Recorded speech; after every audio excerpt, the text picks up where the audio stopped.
Buenos días, Iglesia, pueblo de Dios, ¿cómo están? Nos da gusto poder estar con ustedes en contacto por medio de este video. Y queremos compartir, y voy a compartir la palabra de Dios y el mensaje que vamos a leer, o que vamos a estudiar, o que el Señor nos va a marcar. Le puse por título, Advertencia de Cristo a la Iglesia. Y vamos a orar. Señor, te damos gracias por este tiempo que nos das. Gracias porque podemos estar unidos en espíritu, en tu nombre. Bendice a los que estén atentos a este mensaje, que sea de bendición para su vida. Y Señor, que puedan escuchar lo que tú nos quieres decir. Te agradezco en el nombre de Cristo Jesús. Amén y amén. El título del mensaje es Advertencia de Cristo a la Iglesia. Voy a leer Apocalipsis 1, del 9 al 11. Y dice así, una visión del Hijo del Hombre. Yo, Juan, vuestro hermano, y copartícipe vuestro en la tribulación, en el reino y en la paciencia de Jesucristo, estaba en la isla llamada Patmos, por causa de la palabra de Dios y el testimonio de Jesucristo.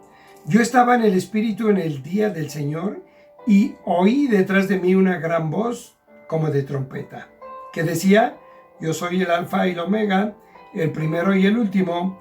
Escribe en un libro lo que ves y envíalo a las 7 iglesias que están en Asia, a Éfeso, Esmirna, Pérgamo, Tiatira, Sardis, Filadelfia y Laodicea. Hermanos, el libro de Apocalipsis es un libro de esperanza. Juan, el apóstol amado y testigo ocular de Jesús, proclamó que el victorioso Señor con toda seguridad volverá. Y volverá para exculpar a los justos y juzgar a los perversos. Pero también es un libro de advertencia. Las cosas no eran como debían ser en las iglesias. Así que Cristo llamó a los creyentes a comprometerse a llevar vidas santas y virtuosas. Aunque Jesucristo le dio a Juan esta revelación de sí mismo, más allá de 2000 años, esta sigue representando consuelo y desafío para el pueblo de Dios, aún en nuestro tiempo. Podemos cobrar ánimo a medida que entendemos la visión esperanzadora de Juan. ¿Y cuál es esa esperanza? Que Cristo volverá para rescatar a su pueblo y ajustará cuentas con todos los que lo desafíen. Juan empieza este libro explicando la forma en que recibió esta revelación. Lo podemos leer ahí del 1 hasta el versículo 20. Luego registró los mensajes específicos a las 7 iglesias de Asia. Y en el mensaje pasado, Jesús Valderrama nos habló de los 3 mensajes a 3 iglesias y en resumen nos explicó las fallas de ellas, los pecados marcados por Jesucristo, que fueron falta de amor, permisión de pecados y el orgullo. En Apocalipsis 2, del 12 al 17, está el mensaje, la carta que Jesús le manda a la iglesia de Pérgamo. Y voy a leer ese pasaje, Apocalipsis 2, del 12 al 17. Y escribe al ángel de la iglesia en Pérgamo, el que tiene la espada aguda de 2 filos, dice esto: yo conozco tus obras y dónde moras, donde está el trono de Satanás, pero retienes mi nombre y no has negado mi fe, ni aun en los días en que Antipas, mi testigo fiel, fue muerto entre vosotros donde mora Satanás. Pero tengo unas pocas cosas contra ti, que tienes ahí a los que retienen la doctrina de Balaam, que enseñaba a Balac a poner tropiezo ante los hijos de Israel y a comer de cosas sacrificadas a los ídolos y a cometer fornicación. También tienes a los que retienen la doctrina de los nicolaitas, la que yo aborrezco.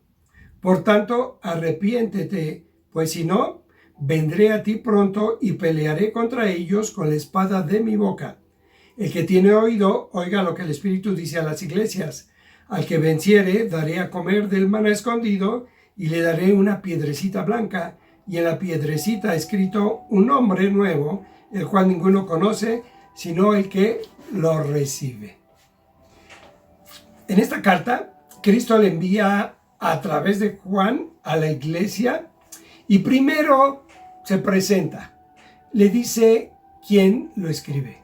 ¿Sí? El remitente se presenta. En el versículo 12 dice así: y escribe al ángel de la iglesia en Pérgamo, el que tiene la espada aguda de dos filos. La presentación de Jesucristo aquí es el que tiene la espada de dos filos. La espada aguda de dos filos. Así como los romanos usaban la espada como señal de autoridad y juicio, la espada de dos filos que tiene Jesús representa la suprema autoridad de Dios y su juicio. También puede representar la futura separación entre los incrédulos y los creyentes. Los incrédulos no podrán experimentar las recompensas eternas de vivir en el reino de Dios. Y fíjate, después dice en el versículo 13, yo conozco tus obras y dónde moras, donde está el trono de Satanás. Le escribe, yo conozco tus obras. Aquí está la omnisciencia de Jesucristo. Yo sé y conozco todo lo que haces, todo lo que has hecho, todo lo que estás haciendo y todo lo que vas a hacer. Pero también le dice, yo conozco y sé dónde moras. El Señor Jesucristo sabía en dónde estaba la iglesia, en qué ciudad, en la ciudad de Pérgamo, una ciudad que era el trono de Satanás, una ciudad donde se adoraba al César como Dios, lo veían como Dios, una ciudad que era la capital del paganismo. Fíjate, sigue diciendo, yo conozco dónde moras, donde está el trono de Satanás, pero retienes mi nombre y no has negado mi fe, ni aun en los días en que Antipas, mi testigo fiel, fue muerto entre vosotros, donde mora Satanás. Con ese atributo de omnisciencia, Jesucristo le hace un doble reconocimiento a la iglesia y le dice, has permanecido leal a mi nombre y también te rehusaste a negarme. Vemos que Pérgamo es el centro de operaciones de 4 sectas idólatras.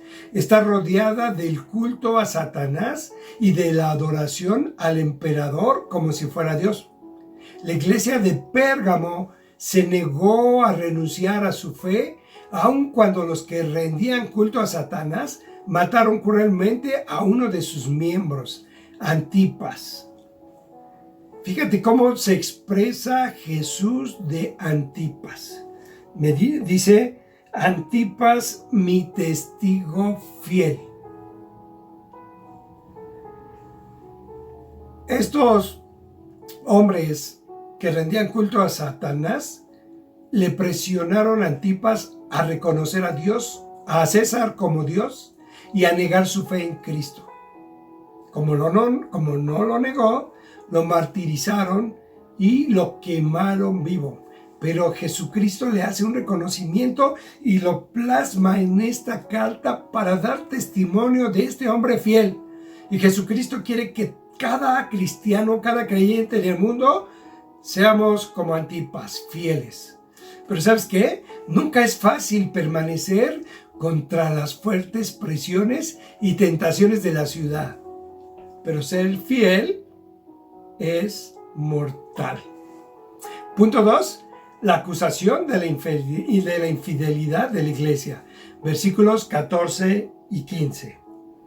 Pero tengo unas cosas contra ti, que tienes ahí a los que retienen la doctrina de Balaam, que enseñan a Balac a poner tropiezo entre los hijos de Israel, a comer de cosas sacrificadas a los ídolos y a cometer fornicación.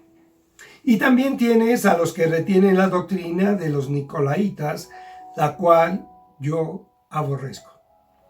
Aquí es donde está el gran problema de la iglesia de Pérgamo. El Señor reprocha a la iglesia por tolerar en su interior 2 sistemas de falsa doctrina odiados por Él. La iglesia toleraba a los que enseñaban las doctrinas de Balaam y la de los nicolaitas.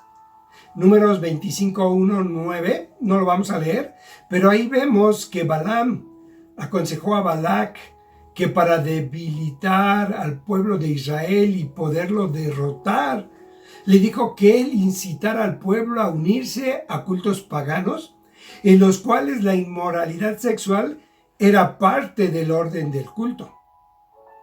Y muchos israelitas no pensaron dos veces en unirse a esa tentadora religión, pero como resultado, Dios les castigó y murieron como 24,000 en un solo día. Triste final de ese doloroso episodio. Fíjate que esto justamente es lo que estaban haciendo ciertas personas dentro de la iglesia de Pérgamo. Y Pérgamo significa casada o matrimonio consumado. Y la iglesia estaba casada con Jesucristo y por tanto debía ser fiel a su esposo. Pero los que impulsaban la doctrina de Balaam incitaban a los verdaderos creyentes a ser infieles a Cristo. Lo hacían por medio de cosas como: no hay problema que los creyentes anden en las cosas del mundo. No hay problema que se metan en la política. No hay problema que se tomen uno que otro trago. No hay problema que se fumen uno que otro cigarro. No hay problema. No hay problema si se dejan arrastrar por su carne y cometen adulterio, fornicación. Total, después lo pueden arreglar con Dios. Estos hombres impulsaban a los creyentes a cometer actos impíos, inmorales, en contra de la ley de Dios. Y estos son ejemplos de la doctrina de Balaam. Así es como vivía la iglesia de Cristo en esos tiempos. Y la iglesia, estando casada con Cristo, se echó en los brazos del mundo. Se volvió amante del imperio romano. Pero lamentablemente, así es como vive gran parte de la iglesia de Cristo en hoy día. Y me refiero a creyentes verdaderos que han aceptado a Cristo, que son salvos, pero que bailan al ritmo que se les toque. Cuando están en la iglesia parecen santos, no les falta ni su aureola. Pero cuando están en el mundo parecen verdaderos demonios, hablan como el mundo habla, piensan como el mundo piensa y hacen lo que el mundo hace. Su amor al mundo les convierte en infieles, adúlteros espiritualmente, porque su esposo verdadero es Cristo Jesús, quien murió por ellos. Mira, en el versículo 15 vamos a ver que la iglesia de Pérgamo también toleraba otra secta, a los nicolaitas. Dice el 15, también tienes a los que retienen la doctrina de los nicolaitas, la que yo aborrezco. La iglesia de Pérgamo también toleraba a los que tenían la doctrina de los nicolaitas. Pero ¿sabes qué? La semana pasada, en la iglesia de Éfeso, en el capítulo 2:6, fíjate lo que nos enseñó Jesús. Pero tienes esto, que aborreces las obras de los nicolaitas, las cuales yo también aborrezco. La iglesia de Éfeso aborrecía y expulsaba a los que practicaban esta doctrina, pero la iglesia de Pérgamo los cobijó, los aceptó, los dejó estar entre ellos y creían y empezaban a practicar esa doctrina. Los nicolaitas eran un grupo de origen desconocido. Se caracterizaban por sus prácticas libertinas y sus doctrinas contra la ley de Dios. No sería incorrecto pensar que ambas doctrinas, la de Balaam y las de los nicolaitas, no se oponían mutuamente, sino que se complementaban entre sí. Por eso podían coexistir dentro de la iglesia de Pérgamo. La entrada de la mundanalidad de la iglesia de Pérgamo empezaba y amenazaba a la congregación con tener que enfrentar el juicio de Dios de la manera que lo enfrentó el pueblo de Israel en el desierto, cuando se dejaron influir por la doctrina de Balaam y murieron los 24,000. Fíjate que en la iglesia hay lugar para diferencia de opiniones entre los creyentes. Sobre algunos temas podemos tener diferentes opiniones, pero no hay lugar para la herejía y la inmoralidad. Tal vez tu ciudad o en tu ciudad se participe en fiestas idólatras, pornografía, pecado sexual, chismes, engaños y mentiras. Pero tú, iglesia, no toleres el pecado. No cedas ante la presión para que te vean como personas de mente abierta. Las personas del mundo van a querer influir en ti para que pienses y actúes como ellos piensan. Punto 3. La recomendación de Jesucristo a la iglesia. Versículo 16. Por tanto, arrepiéntete, pues si no, vendré a ti pronto y pelearé contra ellos con la espada de mi boca. Arrepiéntete. Jesús le hace una recomendación a la iglesia y le dice, arrepiéntete. Aquí le reprende a la iglesia por tolerar a quienes como Balán apartan a la gente de Dios. Sobre la base del reproche o acusación expresado ya anteriormente, el Señor exige un arrepentimiento inmediato de parte de la iglesia de Pérgamo. Al decirle arrepiéntete, sugiere una acción urgente como resultado de la reprensión. Pues si no te arrepientes, le dice, vendré sobre ti. El descuido de parte de la congregación a obedecer el mandato de un arrepentimiento inmediato acarrearía el juicio del Señor. Aquí en el mismo versículo 16 está la advertencia. Y Dios hoy nos hace una advertencia a ti, a mí, a ti iglesia y a mí como individuos. Arrepiéntete de tu pecado o de lo contrario vendré a ti de repente y pelearé con la espada de mi boca. Esta espada es el juicio de Dios que usará contra las naciones rebeldes y en contra de toda clase de pecado. En el versículo 17 vemos la promesa o la recompensa de la obediencia. Versículo 17 dice así, el que tiene oído, oiga lo que el Espíritu dice a las iglesias. Al que venciere, daré a comer del maná escondido y le daré una piedrecita blanca y en la piedrecita escrito un nombre nuevo, el cual ninguno conoce sino el que lo recibe. Estas no son solo palabras para la iglesia de Pérgamo, sino para todos los creyentes en general. Estos que salen vencedores, estos creyentes que salen vencedores, muestran que su fe es verdadera por medio de su fidelidad a Cristo. Para todos los creyentes fieles y vencedores, Jesús promete recompensarles con dos cosas. Dice, les daré de comer del maná escondido. Darles de comer del maná escondido es como una referencia para disfrutar de las delicias de Cristo, quien es el verdadero maná que descendió del cielo. Y la segunda es darles una piedrecita blanca. En cuanto a la piedrecita blanca, es necesario reconocer o saber que cuando un atleta en aquellos tiempos ganaba una competencia, como parte de su premio se le entregaba una piedrecita blanca con su nombre en ella. Este era su boleto de entrada a la celebración posterior del evento. Esto nos hace pensar que los creyentes han recibido su boleto de entrada a la gloria en el momento que recibieron a Cristo como su Salvador.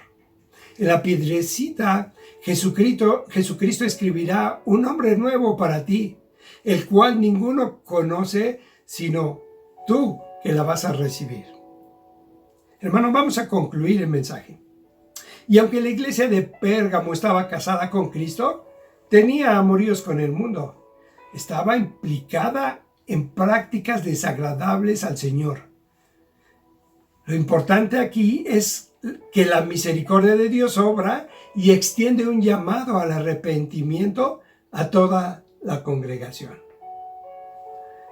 Y es verdad que el Señor se dirige a la iglesia y le advierte del juicio que podrá venir sobre ella. No menos cierto es que hay hermosas promesas para el vencedor: sustento espiritual, favor especial y comunión íntima con Él. En este mismo llamado que el Señor hace a Pérgamo, lo hace a todas las iglesias de la actualidad, incluyendo la nuestra. Iglesia, pueblo de Dios. Iglesia, hay que evaluar si entre nosotros hay deficiencias tanto doctrinales como prácticas, y necesitamos regresar a una comunión con Cristo. Debemos buscar la santidad. Como individuos, también debemos defender nuestras convicciones y no dejarnos engañar por falsas doctrinas y prácticas. Hermano, discierne y evalúa a cada maestro y sus enseñanzas a través de la espada aguda de doble filo, que es la palabra de Dios que sale de la boca del Señor Jesucristo. Esta espada es la que corta, separa y divide, la cual no permitirá que entre a su iglesia nada impío o inmoral. ¿Por qué? Porque es la espada de justicia y la espada del juicio. Hermano, ¿tú tienes prácticas inmorales? ¿Tienes prácticas sexuales inmorales? ¿Tienes prácticas mundanas que las has tomado como tu doctrina y que las retienes y que las defiendes de tal modo que das la vida por ellas? Porque las has experimentado y te han gustado. Pero esa doctrina, si no es de Cristo, Él vendrá con su espada y la dividirá, y entrarás en juicio. Por eso es necesario que estemos estudiando la palabra, conozcamos los principios bíblicos, las doctrinas, la sana doctrina, y que seamos fieles a nuestro Señor, que no seamos infieles, que no seamos adúlteros espirituales, porque entonces Jesús vendrá y luchará contra nosotros y con todo aquel que enseñe lo contrario a su ley. Es el tiempo de meditar, es el tiempo de evaluar nuestra vida, pero ¿sabes qué? No nomás es el tiempo de escuchar. Fíjate lo que dice aquí. Se me perdió el versículo, pero Chucho nos leyó: bienaventurado el que lee, el que oye y el que guarda estas palabras. Si tú hoy escuchaste y entendiste y guardas estas palabras y haces lo que Cristo te está diciendo, te librarás de la advertencia, del juicio. Arrepiéntete y vuelve al principio. Vuelve a recordar qué es lo que recibiste: el Evangelio de Cristo, y lo recibiste por fe. Defiéndelo a capa y espada, aunque tengas un nombre y te martiricen como Antipas, pero que Jesucristo te diga: tú eres mi testigo fiel. Oramos. Señor, gracias te doy porque eres bueno, porque para siempre es tu misericordia y tu gracia está siempre sobre nosotros y en nosotros. Y en esta mañana, tarde, te doy gracias por tu palabra, porque es una espada de dos filos. Así dice tu palabra, que tu palabra es como una espada de dos filos que penetra hasta lo más profundo. Y en esta mañana tú has penetrado en nuestro corazón y has cortado y has dividido y estás viendo lo que hay en él. Y nos estás advirtiendo, nos estás reclamando: tienes pecados ahí que yo aborrezco. Arrepiéntete, arrepiéntete. Y arrepentirse es reconocer que hemos pecado, confesar nuestro pecado, pedir perdón por él y apartarnos, cambiar de actitud, cambiar de dirección. para que el Señor Jesús nos dé la recompensa, nos haga participantes del maná escondido que es Jesucristo y que nos dé una piedrecita que es nuestro boleto a la entrada al reino de su amado Hijo. Gracias, Señor, por esta tarde. Bendice tu iglesia y permite que nuestros oídos escuchen y entiendan y obedezcamos. Te agradezco todo esto en el nombre de Cristo Jesús. Amén y amén. Hermanos, terminamos así el mensaje, nos despedimos. Dios les bendiga a través de esta semana. Oramos por los que están enfermos, por los que están padeciendo, por los que no tienen trabajo. Y seguimos en contacto.